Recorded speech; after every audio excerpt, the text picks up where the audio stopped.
Hey everybody, Murph back with another quick do-it-yourself video.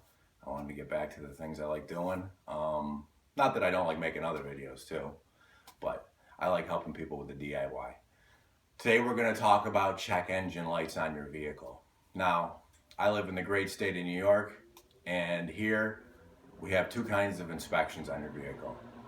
Safety and emissions. Now, safety is like your brakes, your tires, your lights, safety stuff that you have to have right on your vehicle so you're not killing anybody.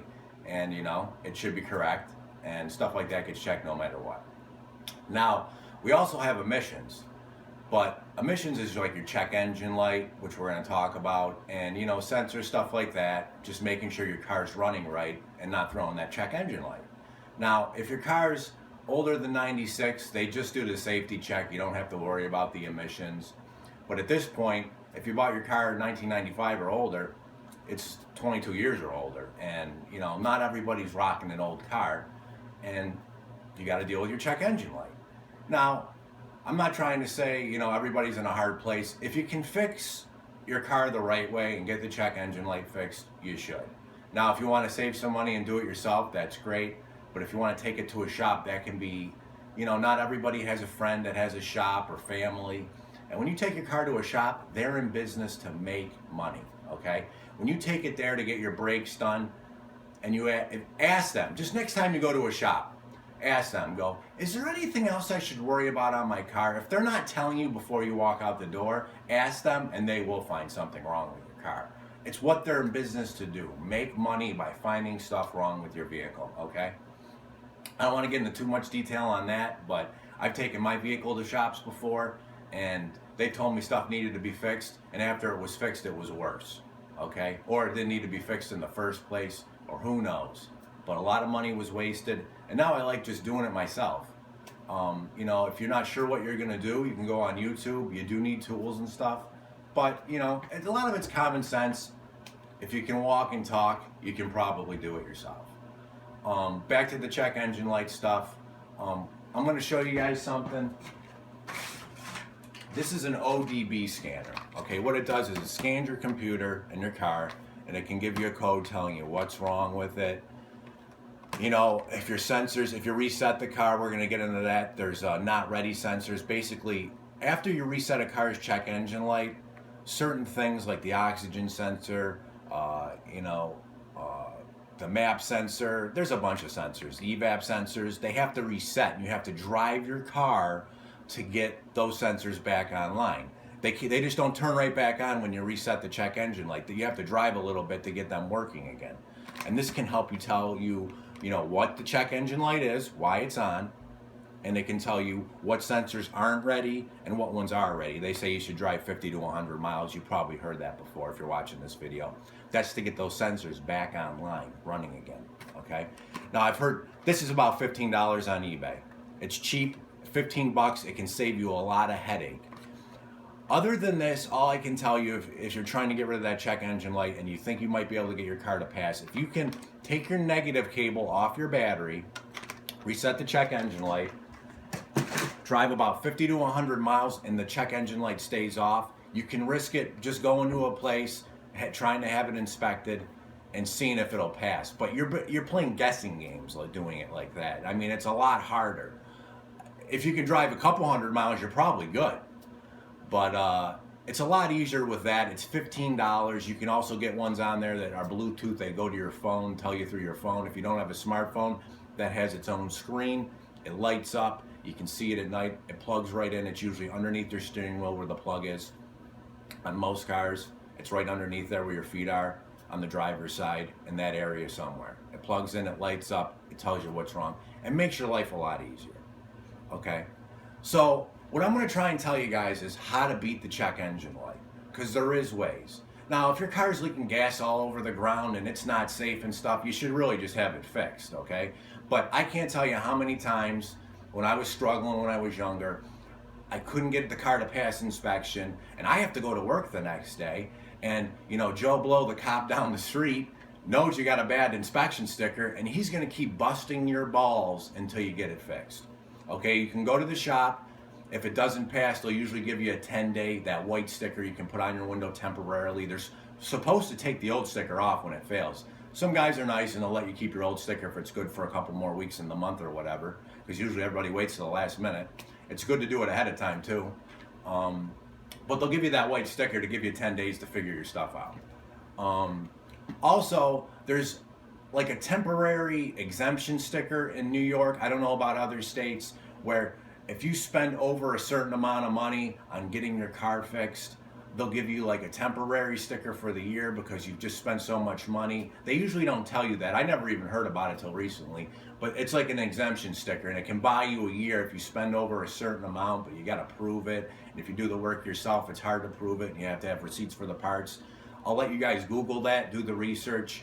It's kind of like an exemption just to get you by for a little bit, for a year, I think, at least.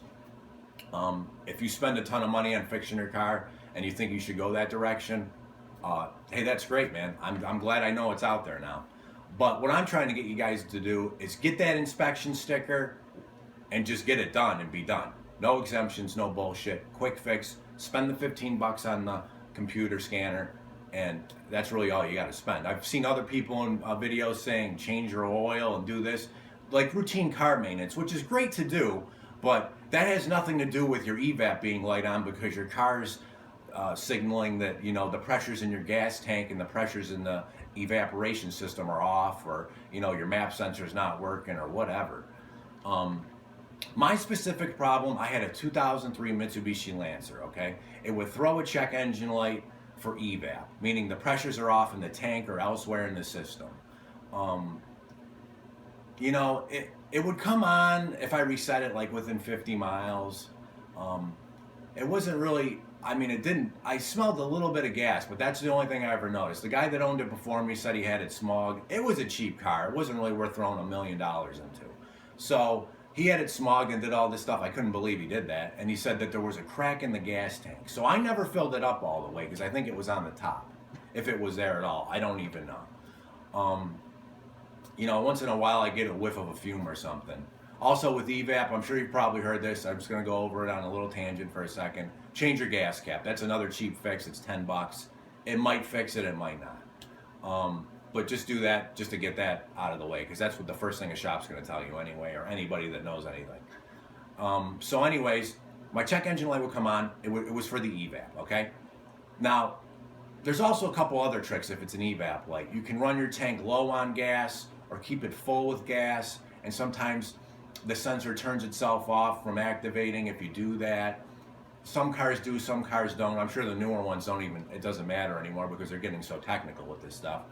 But that was a way to beat it, to keep the light off while after you reset it to drive that 50 miles or 100 miles or whatever. But with my Mitsubishi, I would reset the check engine light. It was the evap. I would drive 50 to 100 miles and get it inspected, and it would pass. The light would come on later on down the road, but I mean, you're just trying to get that inspection sticker anyway. So when you reset your check engine light, the evap sensors and everything have to be, they go into a not ready mode. Okay, you have to drive that 50 or 100 miles to get those sensors ready again. Now, with New York State emissions inspection, if your car is 96 to 2000, you can have 2 sensors not ready at the time of inspection. That means out of all those sensors, when you go through your computer and check them and they say ready, not ready, 2 can be not ready and you can still pass, okay?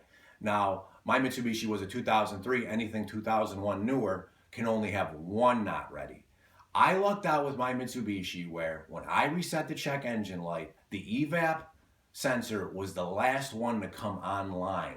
So I would have to time it perfectly, use your tool, drive a certain amount of mileage, and everything in the sensor section would say ready to be inspected, and the evap would say not ready. I would get in to get that inspection and it would pass, okay? Because you could have 1 not ready with that year model. So, I mean, that worked. That being said, your situation is going to depend on your car, how the manufacturer made that car, what sensors do what when. If you have a map sensor, hopefully it can stay off for that long. But this is just a tip and trick. And you know, I'm just going off on other stories, other stuff to help you out with beating that check engine light. Because let's face it, sometimes you're broke, you just got to get to work, you don't want tickets, You want to get on with your life. You just don't have the money to fix it right now. We've all been there. Okay? Nothing to be embarrassed about. Shit happens. But if you can fix it the right way, that's the way to go. I mean, always fix it the right way. If you want to save money, do it yourself. Whatever.